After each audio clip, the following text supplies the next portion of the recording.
नमस्कार, मी राजेंद्र खोराटे ज्ञान संस्कार अकादमीमध्ये सर्वांचं हार्दिक स्वागत करते। काल आपण टीईटीचा पेपर फर्स्ट पेपर सेकंड अभ्यासलेला होता। आज आपण पेपर फर्स्ट अभ्यासणार आहोत। मात्र पेपर सेकंड आणि पेपर फर्स्ट ज्या वेळेला प्रश्नपत्रिका सोडवून दिल्या जात असतात त्यावेळेला त्या प्रश्नपत्रिकेचा आढावा घेत असताना की सगळ्या विद्यार्थ्यांना त्याची गरज म्हणण्यापेक्षा सगळ्या विद्यार्थ्यांना त्याचा उपयोग होऊ शकतो आणि त्यामुळं हा उपयोग आपल्याला चांगल्या पद्धतीने जर करून घ्यायचा असेल तर पेपर फर्स्ट आणि पेपर सेकंड या दोन्ही बॅचच्या विद्यार्थ्यांनी याकडे प्रामुख्याने लक्ष देणं गरजेचं आहे। कारण होतंय कसं की बऱ्याच वेळेला आपण एखादी कन्सेप्ट पाहत असताना त्या कन्सेप्ट मध्ये असणाऱ्या ज्या गोष्टी असतात त्या प्रत्येक पर्याय दिलेले असतात, ते पर्याय इतके सुंदर असतात की त्या पर्यायांची माहिती आपल्याला जर आली तर काही वेळेला त्याच्यातून एखादा नवा प्रश्न जन्माला येत असतो आणि हा नवा प्रश्न जन्माला यायचा असेल किंवा नवा प्रश्न आपल्याला माहित करून घ्यायचा असेल तर आपण पेपर फर्स्ट जरी असला तर पेपर सेकंडच्या विद्यार्थ्यांनी इकडे लक्ष द्यायचं आहे। आता पेपर फर्स्ट पहिली ते पाचवी त्या अभ्यासक्रमावर असतोच, त्याचबरोबर सकाळच्या सत्रामध्ये हा पेपर असतो। आता याच्यामध्ये जसं पेपर सेकंडला प्रश्नपत्रिकेचं स्वरूप होतं तसंच पेपर सेकंडचं सुद्धा स्वरूप असतं। त्यामुळं फक्त काठिण्य पातळीचा त्याच्यामध्ये थोडासा फरक केलेला असतो। आता पहिल्यांदा ABCD मध्ये हा जो सिक्वेन्स आहे तो मागे पुढे सुद्धा होऊ शकतो। तुमच्याकडे असणारी एखादी प्रश्नपत्रिका असेल त्यातला जो प्रश्न असेल तो मागे असेल, काही वेळेला पुढे असेल, सुरुवातीला असेल, शेवटी असेल। मात्र ABCD मध्ये प्रश्नांचं बंचिंग करताना मागे पुढे जात असतं, त्याचा काही विचार इथं आपल्याला करायची गरज नाही। मात्र आपल्याला कोणता प्रश्न पडलेला आहे याची मात्र माहिती घेणं गरजेचं आहे।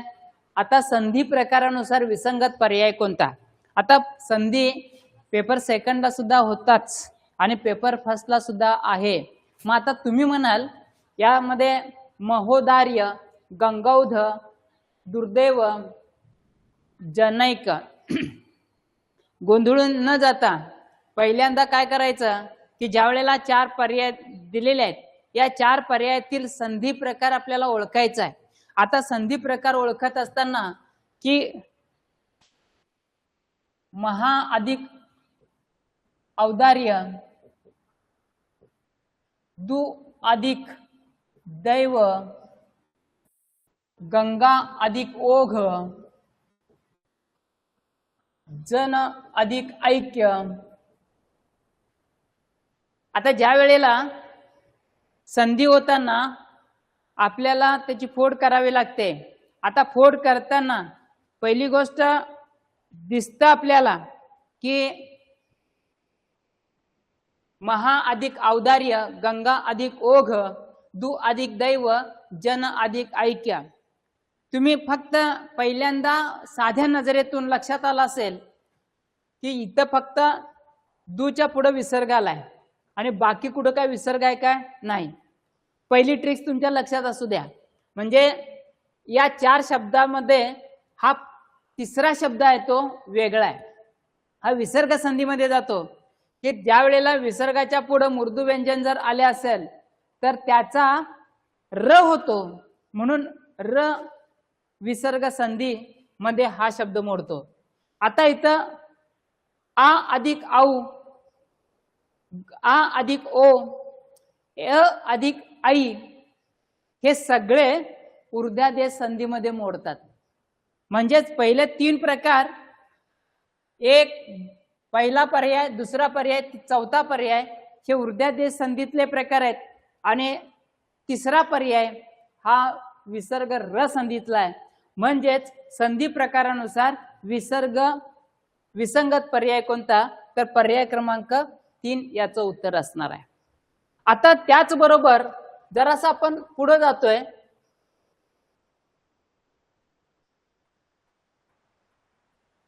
पुढीलपैकी अकर्मक कर्तरी प्रयोगाचे वाक्य कोणते?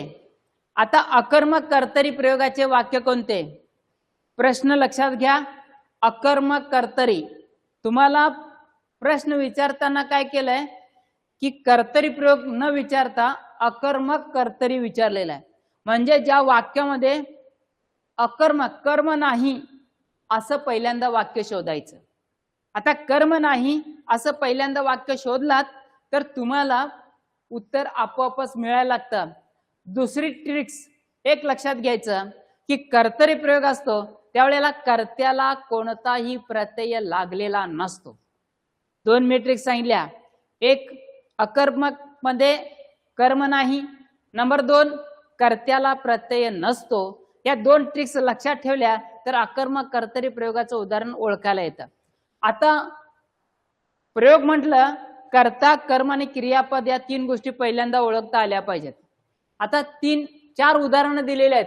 डोंगरावर हिरवेगार गवत उगवले होते. आता डोंगरावर हिरवेगार गवत उगवले होते. पक्षी अंगणात दाणे टिपतात. श्रावणीने नवीन पैठणी आणली. ताईने अंगणात पानफुलांची रांगोळी काढली. आता इकडे जरासं लक्ष द्या. डोंगरावर हिरवेगार गवत उगवले होते. उगवणारे कोण? गवत. आता इकडे बघा,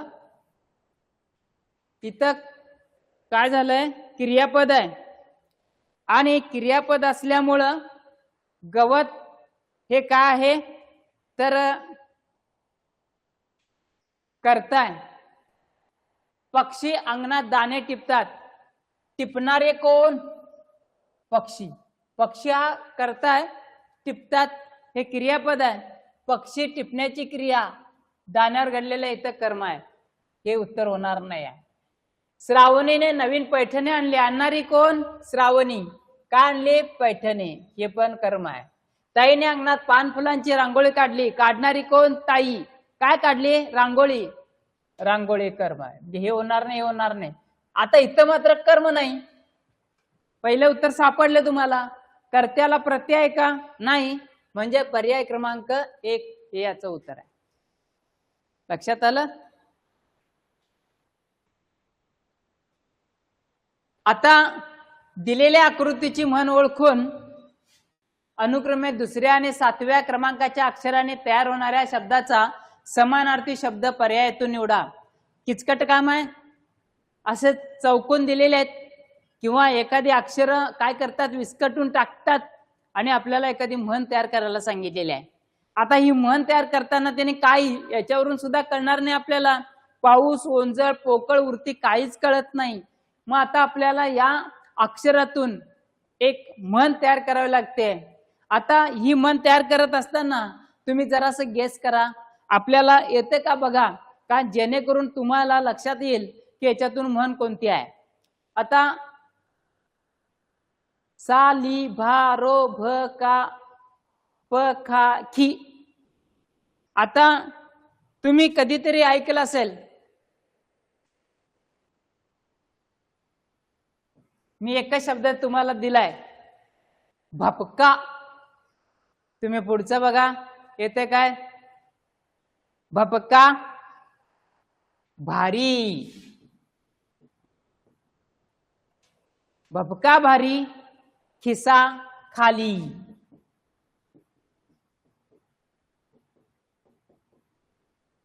आता म्हण काय तयार झाल्या?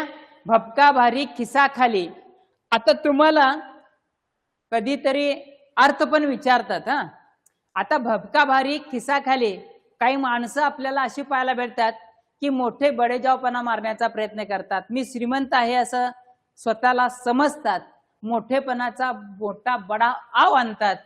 पण त्यांच्याकडे पैशाची जर मागणी केला तर खिशात एक पैसे सुद्धा नसते. त्याला म्हणतात भपका भारी, खिसा खाली.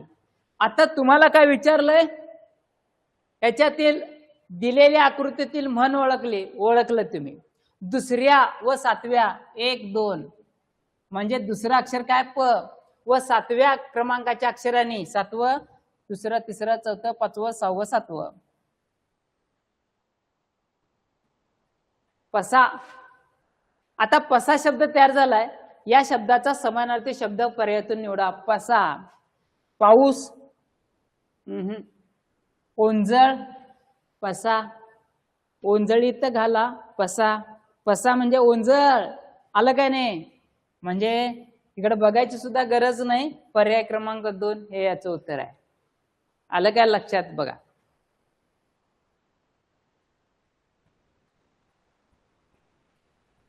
आता पुढचा प्रश्न आहे, गावावर आलेल्या भीतीदायक संकटाचा गावकऱ्यांनी मिळून सामना केला. आता ज्या वेळेला गावावर आलेल्या भीतीदायक संकटाचा गावकऱ्यांनी मिळून सामना केला, ज्या वेळेला पर्याय दिलेत, अधोरेखित शब्दसमूहास योग्य अलंकारिक शब्द ओळखा. आता हे जे शब्द आहेत, भीतीदायक संकट, याला कोणता शब्द लागू पडतो? आता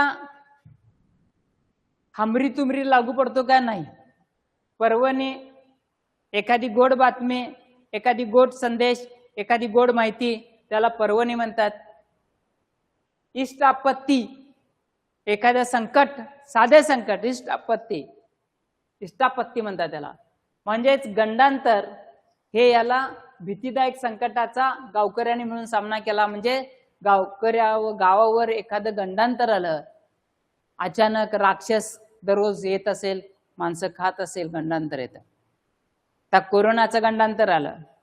म्हणजेच एकंदरीत पर्याय क्रमांक 1 हे याचं उत्तर आहे. आता पुढील पैकी समूहदर्शक शब्दांची अयोग्य जोडी ओळखा. अयोग्य. आता अयोग्य जोडी ओळखायची आहे, योग्य नव्हे. मडक्यांची उतरंड बरोबर, प्रवाशाची झुंबड बरोबर, गवताचा भारा बरोबर. आता नाण्याची चवड नाही हो, नाण्यांची काय? चळत. नाण्यांची चळत असं असतं. नाण्यांची काय? चळत. ज्या वेळेला नाणी एकत्र आपण ठेवतो, टेबलावर ओततो, त्याला नाण्यांची चळत म्हणतात. आता तुम्ही म्हणाल तिथं चवड हा शब्द आला कसा? तर भाकरी आपल्या टोपलीमध्ये एकत्र ठेवतात, त्याला भाकऱ्यांची चवड म्हणायचं. आलं लक्षात? आता तुम्ही पेपर फर्स्टच्या दोघांना पण याचा उपयोग झाला ना, म्हणून भाकऱ्यांची चवड पण नाण्यांची चळत. पर्याय क्रमांक 3 हे याचं उत्तर आहे. आता पुढे जातोय, माधुरी अतिशय हुशार आहे, या वाक्याचे अकरण रूपी वाक्य करा. आता क्रियापदाच्या रूपांचे प्रकार 2, एक करण रूप आणि एक अकरण रूप. मग करण रूप कशाला म्हणायचं? वाक्य होकारार्थी असेल तर करण रूप, वाक्य नकारार्थी असेल तर अकरण रूप. मग कसं बदलायचं कसं? आता हे तर वाक्य होकारार्थी आहे, याचं नकारार्थी करायचं आहे. पण नकारार्थी करताना काय करायचं की जो शब्द आहे त्याचा विरुद्धार्थी शब्द वापरायचा. इकडे तर नकार दिसला पाहिजेत, मात्र त्याचा अर्थ बदलता कामा नयेत. याला म्हणतात वाक्याचे अकरण रूप वाक्य. कोणते कसं करायचं ते सांगतोय. आता माधुरी हुशार नाही, इथं काय झाली? हुशार नाही. इथं हुशार आहे, इथं हुशार नाही. अकरण रूप आहे, नकारार्थी आहे, पण अर्थ बदललाय. माधुरी खूप हुशार नाही, इथं पण अर्थ बदलतो. माधुरी अजिबात मठ नाही. मठ नाही म्हणजे कशी आहे ती? हुशार आहे. म्हणजेच इथं खूप मठ आहे, इथं पण चुकतंय. म्हणजे पर्याय क्रमांक 3 याचं उत्तर आहे. बघा बरोबर आहे काय? म्हणजे हुशार या शब्दाचा विरुद्धार्थी शब्द मट्ट घातला आणि नकारार्थी शब्द नाही घातला, यानं नकारार्थी झालं म्हणजे अकरण रूप झालं. मात्र वाक्याचा अर्थ न बदलता अकरण रूप करायचा आहे. आलं लक्षात? जायचं पुढं. यथान्याय या सामासिक शब्दाचा योग्य विग्रह कोणता? आता यथान्याय, यथाशक्ती, यथान्याय, यथामती, यथा, आ, यथा, प्रति, हर हे सगळे उपसर्ग अव्यय समासाचे असतात. मग याचा विग्रह करताना यथान्याय न्यायाप्रमाणे, यथामती मतीप्रमाणे, यथाक्रम क्रमाप्रमाणे. म्हणजे आता इथं आहे बघा, पर्याय क्रमांक 2 न्यायाप्रमाणे. आता कृष्णासम पाठीला का माझा बंधुराया, वरील ओळीतील अलंकार ओळखा. आता ज्या वेळेला कृष्णासम पाठीला का माझा बंधुराया, ज्या वेळेला सम, सारखा, योग्य असं ज्या वेळेला त्या उदाहरणामध्ये असतं, त्यावेळेला जसं जणू, जणू काय, गमे, वाटे हे उत्प्रेक्ष अलंकाराचं उदाहरण येतं. इथं सम समान सारखा म्हणजे दोन वस्तूतील साम्य ज्या वेळेला चमत्कृतीपूर्ण रीतीने वर्णन केलेले असते तेव्हा त्याला उपमा अलंकार म्हणतात. इथं कृष्णा सम पाठीराखा, माझा बंधुराय, माझा बंधुराया कृष्णासारखा आहे, मग याला उपमा. आता अनुप्रास एकाच अक्षराची पुनरावृत्ती वाक्यात किंवा कवितेच्या चरणात एकच अक्षर वेगवेगळ्या अर्थाने वापरले जातं तेव्हा त्याला यमक. उपमेय उपमानापेक्षा श्रेष्ठ. काल तुम्हाला एक उदाहरण दिले बघा, आंबा म्हणजे जणू काय साखरच, आंबा जणू काय साखरच.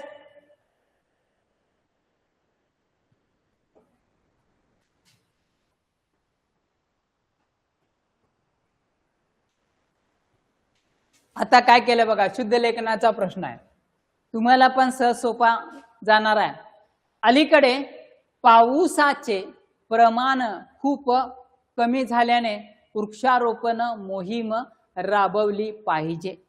आता ज्या वेळेला या वाक्यामध्ये अशुद्ध शब्द किती आहेत, आता ज्या वेळेला याचा जर विचार करायचा झाला तर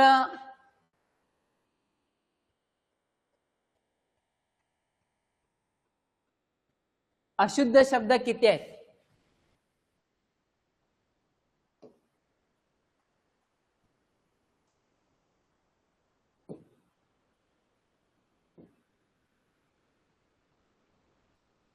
अलीकडे बरोबर आहे, पाऊसाचे व पाहिजेत वजन व.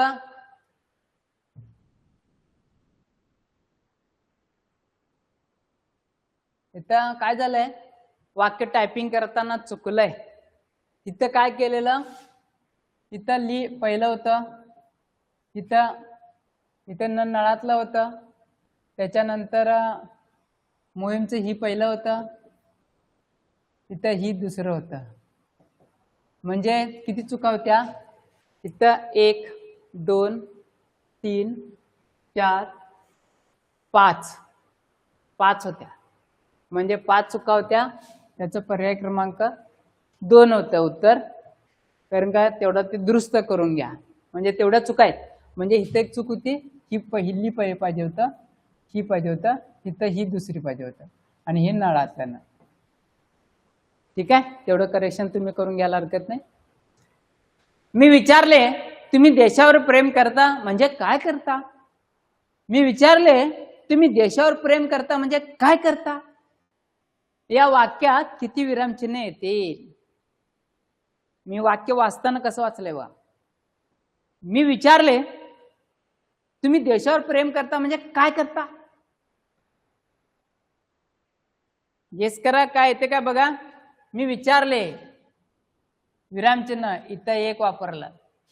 आता ज्या वेळेला एखाद्याच्या तोंडचे उद्गार असतील तर आपण काय वापरतो, दुहेरी अवतरण चिन्ह वापरतो. आणि ज्या वेळेला प्रश्न विचारण्यासाठी आला असेल तर प्रश्नचिन्ह द्यायला विसरत नाही. म्हणजेच याच्यामध्ये किती आले, एक स्वल्पविराम आला, एक अवतरण चिन्ह दुहेरी आला आणि एक प्रश्नचिन्ह आला, म्हणजे 3 विरामचिन्ह वापरले. पर्यायामध्ये आहे का, आहे बघा, पर्याय क्रमांक 2 हे याचं उत्तर आहे. आता भाकरी हा शब्द कोणत्या भाषेतून मराठी भाषेत आला आहे? आता तुम्ही दररोज भाकरी खाता, पण भाकरी हा शब्द शब्दसिद्धीच्या कोणत्या प्रकारात मोडतो याचा कधी अभ्यासच केला नाही. आता हा भाकरी शब्द डायरेक्ट उत्तर सांगतोय मी, तर कानडी भाषेतून आलेला आहे. पर्याय क्रमांक 3.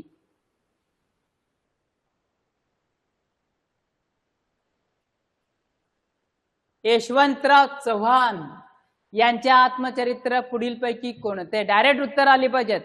यशवंतराव चव्हाण आपल्या सातारा जिल्ह्यातील कराड गावचे सुपुत्र, भारताचे उपपंतप्रधान आणि महाराष्ट्राचे पहिले मुख्यमंत्री म्हणून ज्यांना सन्मानित करण्यात आलं ते म्हणजेच यशवंतराव चव्हाणांना.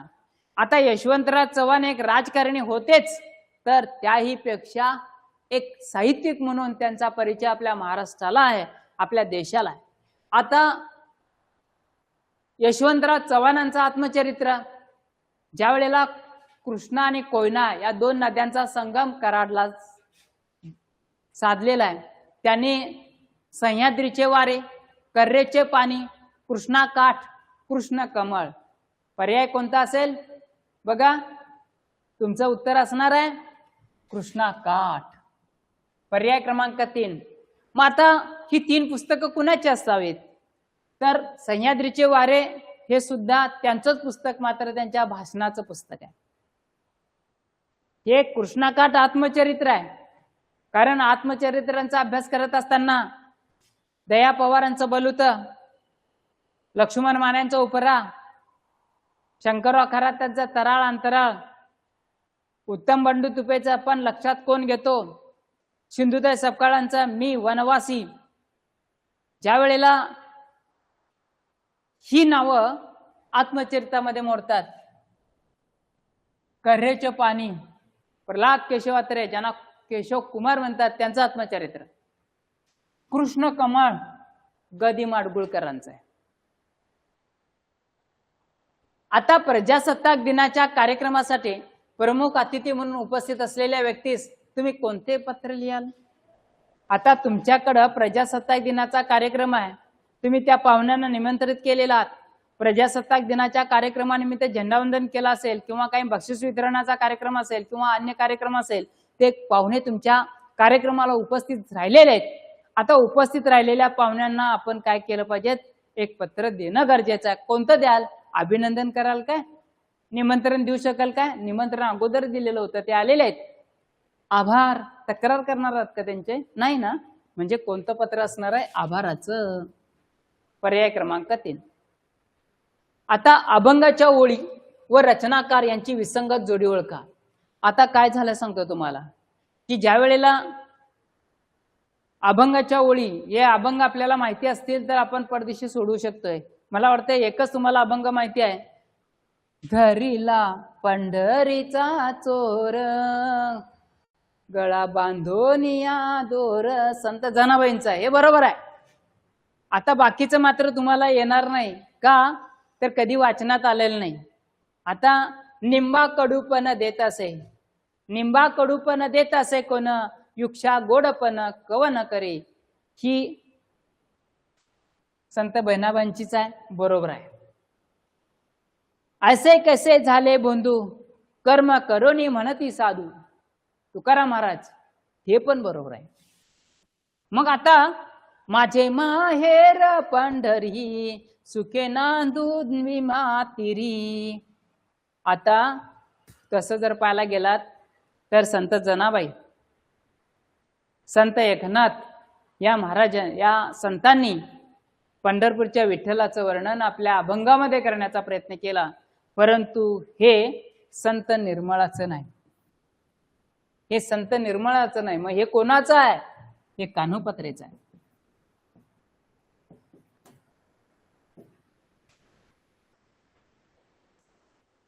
कान्होपात्रेचा आहे. म्हणजे पर्याय क्रमांक 4 हे त्याचं करेक्ट उत्तर. विसंगत जोडी, विसंगत.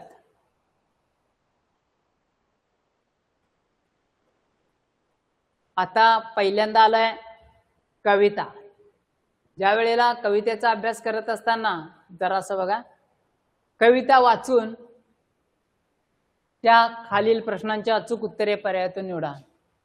आता कविता काही वेळेला तुमच्या वाचनात आली असेल, काही वेळेला नसेल, पण ही कविता वाचल्यानंतर रक्ताचे नच ओघळ सुकले अजूनही कृसावरचे, विरले ना ध्वनी तुझ्या प्रेषिता अजूनही शब्दांचे, मंगल तव गीतांचा होतो मंदिरात घोष, प्रेम शांती आणि क्षमा यामध्ये वसतो परमेश.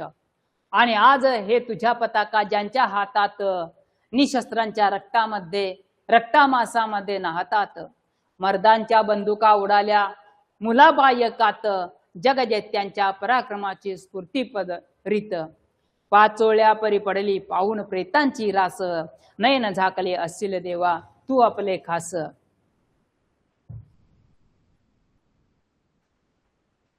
असेल ही वा सैतानाची प्रभूवरी मात, एक जखम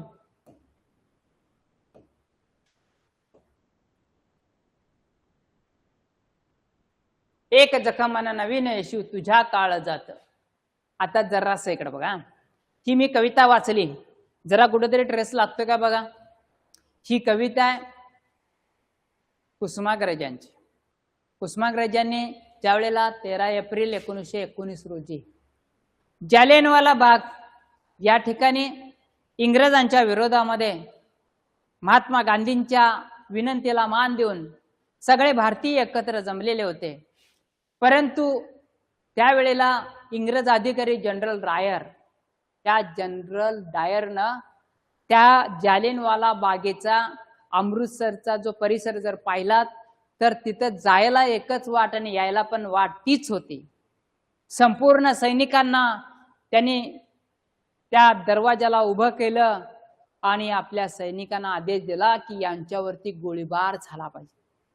आणि बघता बघता सगळ्यांच्यावर गोळीबार झाला. निशस्त्र असणारे आमचे भारतीय मृत्युमुखी पडले. काहींचा हात तुटला, काहींचा पाय तुटला, काही वेदनेनं असह्य व्याकुळ झाले. वाट दिसेल त्या बाजूनं पळायला लागले, परंतु त्यांनी कोणालाही सोडलं नाही. बेछूट गोळीबार झाला. आणि उद्विग्न मनस्थितीमध्ये कुसुमाग्रजांनी हे जालियनवाला बागेचं वर्णन या कवितेमध्ये केलंय. आणि मग कवीनं यामध्ये म्हटलेलं आहे की हे ब्रिटिश लोक येशूचे भक्त आहेत. क्षमा, शांती, प्रेम त्यांच्या मनामध्ये आहे. परंतु ज्या वेळेला जालियन बागेचा हा आदेश दिल्यानंतर त्यांना ही माणुसकी विसरली की काय. आणि मग त्याच्यावरची ही कविता जालियनवाला बाग नावाची कविता कुसुमाग्रजांची आहे. यामध्ये प्रश्न पहिला विचारलाय, देवाने डोळे का मिटले असावेत. आता देवाने डोळे का मिटले असावेत? भक्ताचे स्मरण करण्यासाठी, झालेली जीवितहानी पाहून, मंदिरातील गीत घोष श्रवणासाठी, जगजत्यांचा विजय पाहून. आता तुमच्या लक्षात आलं असेल की देवानं सुद्धा डोळे मिटले. हो, प्रभू येशूनं सुद्धा डोळे मिटले. का तर ही जीवितहानी पाहून त्या देवाला सुद्धा हे सहन झालं नाही. पर्याय क्रमांक 2. कवितेतील प्रेषित या शब्दाचा अर्थ कोणता? प्रेषित म्हणजे देवदूत काय बघा. पर्याय क्रमांक 4. कवीच्या मते ईश्वराचा वास कोठे असतो? पराक्रमी क्रूर व्यक्तींच्या ठाई, फक्त मंदिराच्या गाभाऱ्यात, प्रेमळ व क्षमाशील व्यक्तींच्या ठाई. कवीच्या मते ईश्वराचा वास कोठे असतो? दुर्जन व्यक्तीच्या ठाई. परमेश्वर कुठे असतो? परमेश्वराचा वास कुठे असतो? की जी माणसं प्रेमळ आहेत, क्षमाशील आहेत, त्या व्यक्तींच्या ठिकाणीच परमेश्वराचा वास असतो. म्हणजे पर्याय क्रमांक 3 याचं उत्तर असणार आहे. खालील पर्यायातून समानार्थी शब्दांची विसंगत जोडी ओळखा. आता विसंगत जोडी ओळखा, चुकीची जोडी ओळखा, समानार्थी शब्द जरा असं बघा. लतिका, लता म्हणजे वेल. वृक्षवल्ली, ज्या वेळेला आपण म्हणतो वृक्ष आणि वेल्ली, वल्ली म्हणजे वेल, लतिका म्हणजे वेल. वेल आणि कन्या समानार्थी आहेत काय? नाही. आदिम म्हणजे मूळचा समानार्थी आहे. आस्था आणि आपुलकी समानार्थी आहे. पत्थर म्हणजे दगड समानार्थी आहे. म्हणजे पर्याय क्रमांक 1 ह्याचं उत्तर आहे. पुढीलपैकी भिन्न अर्थाचा वाक्प्रचार कोणता? आता जरासं इकडे बघा. भिन्न अर्थ वाक्यप्रचाराचा: धाबेदनाने, पोटात गोळा येणे, अंगाचा थरकाप उडणे. ज्यावेळेला माणसांच्या शरीरामध्ये भीती निर्माण होते त्यावेळेला ह्या 3 गोष्टी माणसाच्या मनावरती दिसायला लागतात. मात्र अंगाचा तिळपापड होणे, राग येणे, संताप येणे, क्रोध येणे, म्हणजे याचं उत्तर कोणतं असावं? पर्याय क्रमांक 4. विरुद्ध अर्थी शब्दांची अयोग्य जोडी कोणती? आता अयोग्य, चुकीची, अनुरूपी जोड बरोबर जोडी आहे. आवृत्त, परावृत्त, इथं आवृत्त अनावृत्त व्हायला पाहिजे होतं, ही जोडी चुकली आहे बघा. कोवळे निबर बरोबर आहे. टवटवीत मलून म्हणजे पर्याय क्रमांक 2 हे याचं उत्तर आहे.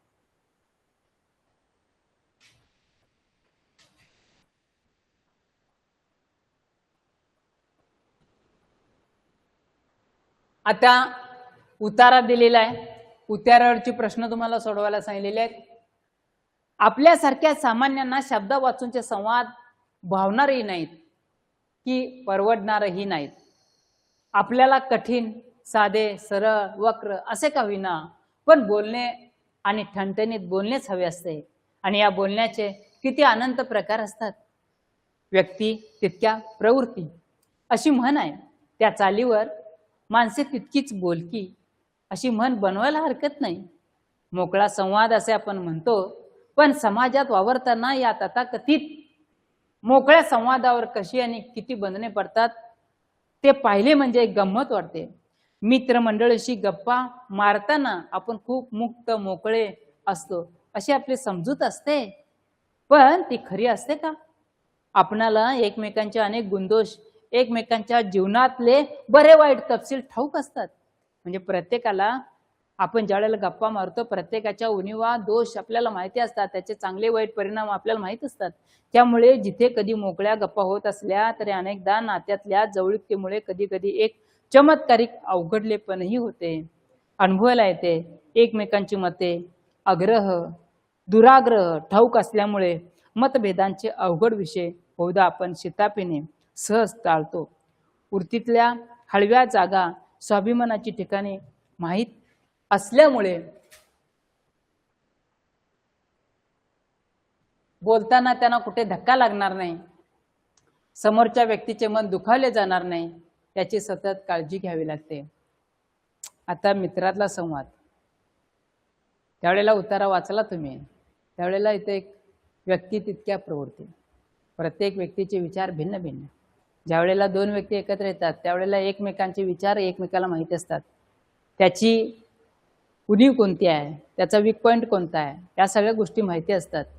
जरी मित्र असला तरी चांगल्या वाईट सगळ्या गोष्टी त्यांना माहिती असतात, त्याचे गुणदोष सुद्धा आपल्याला माहिती असतात. मात्र दुसऱ्याचं मन, दुसऱ्याच्या भावना त्याला कुठंतरी तडा जाईल हे आपण प्रत्येक वेळेला पाळत असतो. कारण नाती ही जोडायची असतात, नाती तोडायचे नसतात. आणि म्हणून बोलताना कुठं धक्का लागणार नाही, समोरच्या व्यक्तीचे मन दुखावले जाणार नाही, याची आपण सतत काळजी घेत असतो. पहिला प्रश्न, व्यक्ती तितक्या प्रकृती या म्हणीचा अर्थ कोणता? बघा, सर्व व्यक्ती सारख्या स्वभावाच्या असतात असतं काय? नाही ना. व्यक्तींच्या आचार विचारात भिन्नता असते, बरोबर आहे. सर्व व्यक्तीमध्ये साम्य असते, सर्व व्यक्तींची मनोवृत्ती भिन्न असते. तुमचं उत्तर लगेच आलं तुम्हाला.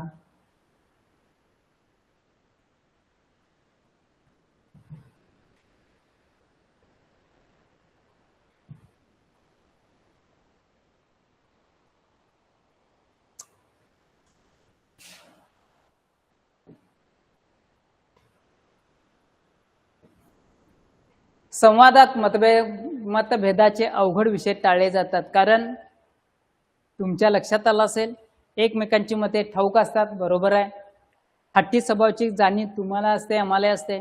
स्वाभिमानाची ठिकाणे सर्वांना माहीत असतात. म्हणजेच पर्याय क्रमांक 4 हे याचं उत्तर असणार आहे. उतारानुसार संवाद साधताना कोणती दक्षता घ्यावी? म्हणजे पहिलेच उत्तर तुमच्या लक्षात आलं असेल की समोरच्या व्यक्तीचं मन दुखावले जाणार नाही, शेवटचं वाक्य उदाहरण आहे, म्हणजेच पहिलाच पर्याय बरोबर असणार आहे.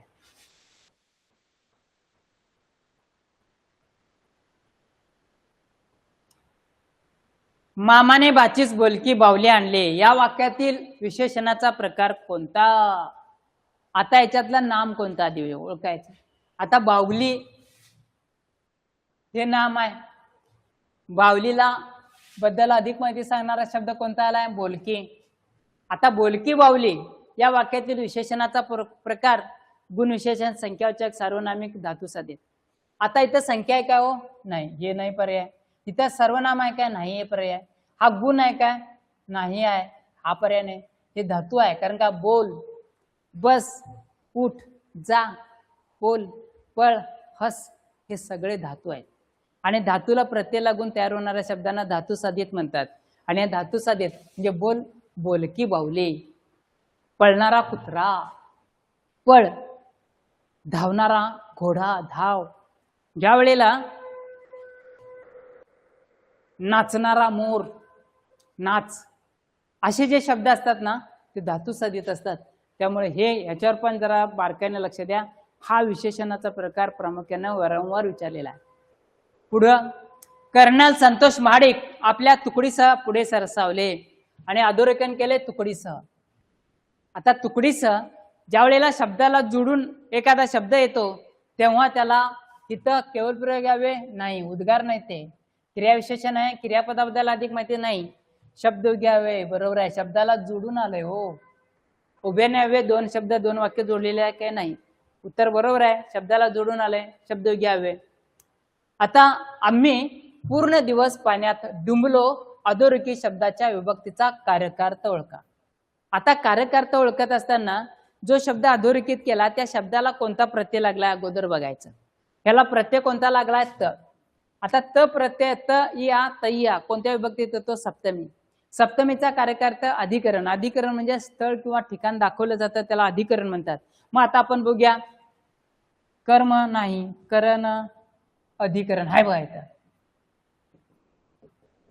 म्हणजे सप्तमीचा कार्यकार्थ अधिकरण. आम्ही पूर्ण दिवस पाण्यात डुंबलो. डुंबलो कुठं? पाण्यात. ठिकाण सांगितलेलं आहे. पुढील पैकी नपुंसकलिंगी नाम ओळखा. आता ज्या वेळेला लिंग ओळखत असताना पहिल्यांदा अनेक वचनी शब्द असेल त्याचं एक वचन करायचं. एक काय लक्षात घ्या, आपण काय करतो डायरेक्ट ओळखायला बघतो. फुगे, ते फुगे असं म्हणतो, ते नपुंसकलिंगीच. धागे, ते धागे. आता गोंधळ झाला असणार. पुढील पैकी नपुंसकलिंगी नाम ओळखा. मग फुगे पण तुम्ही तुमच्या भाषेत नपुंसकलिंगीच, धागे पण तुमच्या भाषेत नपुंसकलिंगीच, सोगे तुमच्या भाषेत ते सोगे. पण एक लक्षात घ्या, त्याचा आधी एक वचन करायचं. फुगे, तो फुगा पुल्लिंगी. धागे, तो धागा पुल्लिंगी. सोगे, तो सोगा पुल्लिंगी. आता वांगे, ते वांगे, तो वांगा होते नाही ना. पर्याय क्रमांक 4. हे लक्षात ठेवा, हे असं बघायचं असतं. आम्हाला उत्कर्षाचा आणि प्रगतीचा मार्ग दिसला. या वाक्यातील विधेय भाग ओळखा. आता विधेय म्हणजे काय? वाक्य एक असतं, त्या वाक्यामध्ये जे क्रियापद असतं त्या क्रियापदाला म्हणतात विधेय, कर्त्याला म्हणतात उद्देश, आणि जे कर्म असतं ते कर्म. आता या वाक्यामध्ये क्रियापद कोणतं? आम्हाला उत्कर्षाचा आणि प्रगतीचा मार्ग दिसला. आता ज्या वेळेला आम्हाला उत्कर्षाचा आणि प्रगतीचा मार्ग दिसला, आम्हाला दिसला ह्याच्यात करता आलाय, तिथे आम्हाला मार्ग दिसला करता आलाय. आता प्रगतीचा मार्ग दिसला, तिथं कर्म आहे, ह्याच्यात हे घेता येणार नाही, फक्त मार्ग दिसला एवढाच उद्देश आहे, विधेय आहे. ठीक आहे, लक्षात आलं का? बघा, गोंधळून जायचं नाही.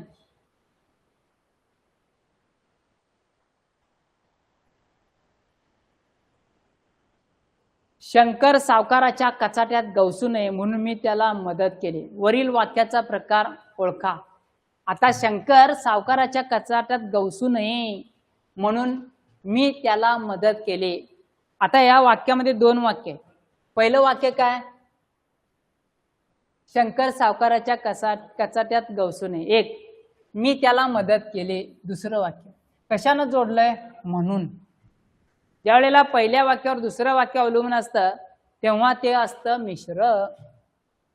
हे केवळ वाक्य, फक्त एकच वाक्य, संयुक्त आणि वन जोडायचं, आज्ञार्थी नाही, संबंध नाही, आज्ञा विनंती असेल म्हणजे पर्याय क्रमांक 2 हे याचं उत्तर आहे.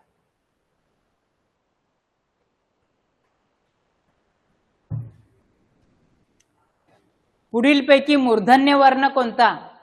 शेवटचा प्रश्न आपल्याला. आता ज्या वेळेला मूर्धन्य वर्ण म्हणजे काय? आपला कंठ आहे, टाळू आहे. ज्या वेळेला कंठ आणि टाळू यांच्यामध्ये जो भाग असतो त्याला मूर्धा म्हणायचं. त्याला काय म्हणायचं? मूर्धा. आता मूर्धा ही जी मालिका आहे, त थ द ढ न, आता त थ द ध न, त थ द ध न, त्याची मालिका, त्याच्या थ, त्याचा पर्याय क्रमांक थ. आता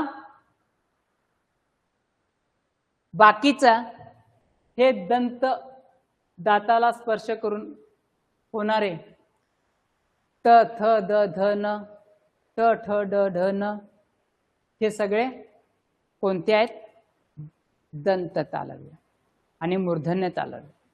त्यामुळे एकंदरीत लक्षात घ्या, प्रश्नपत्रिका आपण चांगल्या पद्धतीनं सोडवा आणि जे जे जास्तीत जास्त प्रश्न सोडवण्याचा प्रयत्न करा, बारकाईनं सोडवा. आपल्याला कुठेही अडचण येऊ नये याची आपण दक्षता घेऊया. हेच प्रश्न काही वेळेला रिपीट होण्याची शक्यता नाकारता येत नाही किंवा याच्यातून एखादा पर्यायी प्रश्न सुद्धा तयार होऊन तुम्हाला टाकला जाण्याची शक्यता आहे. आज आपण इथंच थांबतोय. सर्वांच्यासाठी धन्यवाद.